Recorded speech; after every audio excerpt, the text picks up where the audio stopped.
Salam pasukan logika dan detektif fakta gereja. Gimana kabar basudara semua?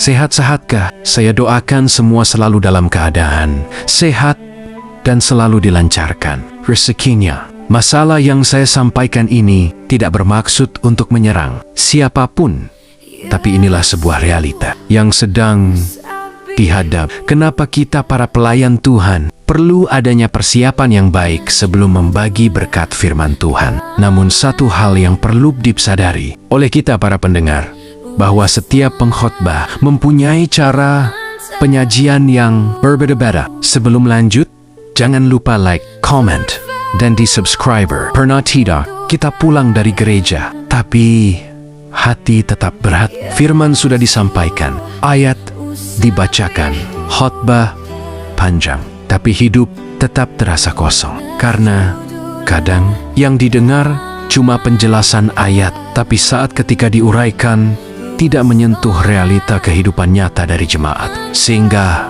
banyak jemaat datang ke gereja dengan beban yang tidak ringan.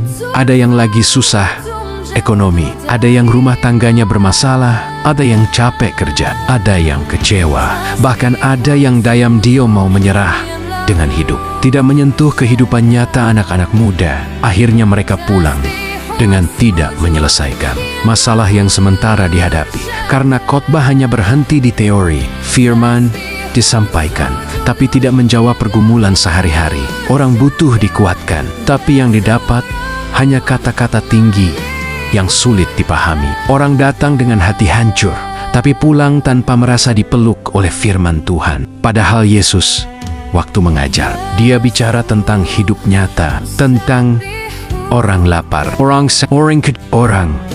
berdosa, orang yang ditolak. Yesus tidak hanya bicara untuk telinga, tapi menyentuh hati dan kehidupan. Khotbah bukan soal siapa paling pintar bicara, tapi apakah firman itu bisa menguatkan orang yang hampir menyerah. Apakah firman itu bisa membuat orang yang menangis merasa masih ada harapan. Karena jemaat hari ini bukan cuma butuh suara keras di mimbar, tapi butuh pesan Tuhan yang benar-benar hadir dalam kehidupan mereka. Gereja jangan hanya jadi tempat mendengar ayat, di mana orang lelah menemukan kekuatan, tempat orang kecewa dipulihkan, tempat orang berdosa merasa masih dikasihi Tuhan. Karena firman Tuhan bukan cuma untuk didengar, tapi untuk menghidupkan kembali hati manusia. Kalau kamu pernah merasakan hal seperti ini, tulis di komentar.